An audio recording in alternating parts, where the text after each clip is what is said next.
Assalamualaikum dan salam sejahtera. Saya Muhammad Syazrul Aiman bin Abdul Majid dari Politeknik Sultan Abdul Halim Muazzam Shah. Hari ini saya akan membentangkan inovasi bertajuk pump sos elektronik menggunakan ESP32. Inovasi ini merupakan satu prototipe dispenser sos automatik yang direka untuk mengeluarkan sos secara lebih bersih, seragam dan terkawal.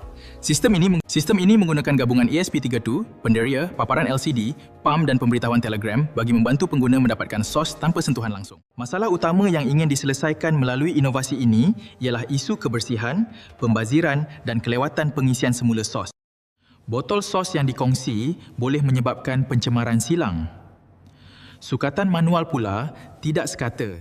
Oleh itu, sistem automatik diperlukan supaya pengeluaran sos lebih bersih, terkawal dan mudah dipantau. Terdapat 3 objektif utama dalam pembangunan produk ini. Pertama, sistem ini bertujuan mengautomasikan proses pengeluaran sos tanpa sentuhan tangan secara langsung. Sistem ini memberikan amaran apabila paras sos berada pada tahap rendah melalui buzzer dan pemberitahuan telegram. Ketiga, sistem ini membantu meningkatkan keseragaman sukatan sos melalui tetapan masa operasi pump.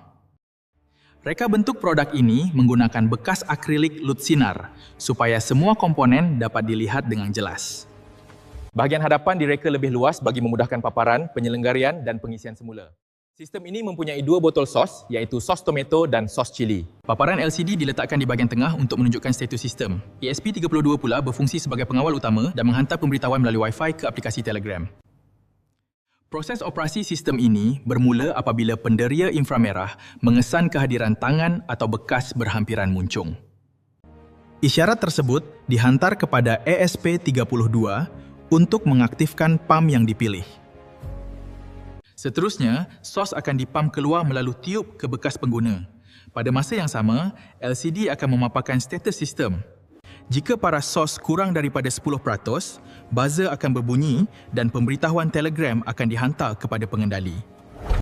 Proses ini menunjukkan bahawa sistem mampu berfungsi secara automatik, bersih dan responsif.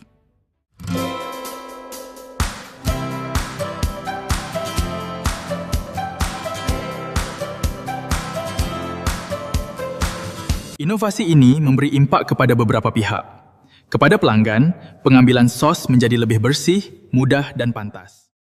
Kepada pengendali, sistem amaran paras rendah membantu mempercepat tindakan pengisian semula.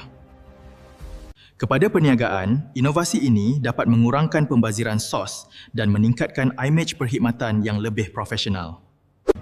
Dari sudut pendidikan, projek ini turut menunjukkan aplikasi ESP32, penderia, kawalan pump dan teknologi IoT. Inovasi ini juga menyokong SDG 3, SDG 9 dan SDG 12.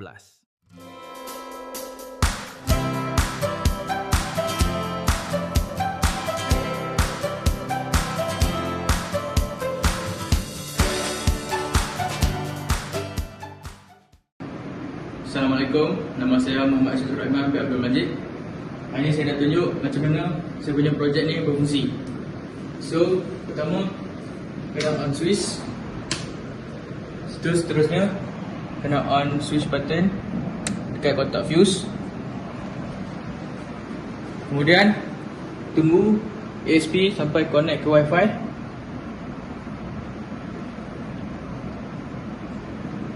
Wi-Fi dah connect, so dia akan paparkan sos, takat sos ada banyak mana. So, kita akan uji sos pertama. So, ini sos pertama. Okey, ini sos yang kedua.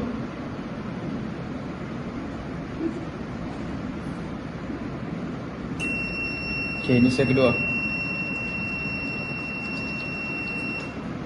Okey, sos dah benar. Cuba. Ni bila sos Dah semasa berkurang. So, bila dia dah tak ada sangat. so nak masih masa 12.24 AM. Pump 1. Okay, cukup. Kesimpulannya, electronic sauce pump using ESP32 merupakan inovasi yang praktikal, bersih dan berpotensi untuk digunakan dalam industri perkhidmatan makanan. Sistem ini menggabungkan pengesanan inframerah, pemantauan paras SOS, paparan LCD, amaran buzzer dan pemberitahuan Telegram dalam satu prototipe yang padat. Dengan kos prototipe sebanyak 282, produk ini mampu menjadi asas kepada pembangunan dispenser SOS pintar yang lebih komersial pada masa hadapan. Sekian, terima kasih.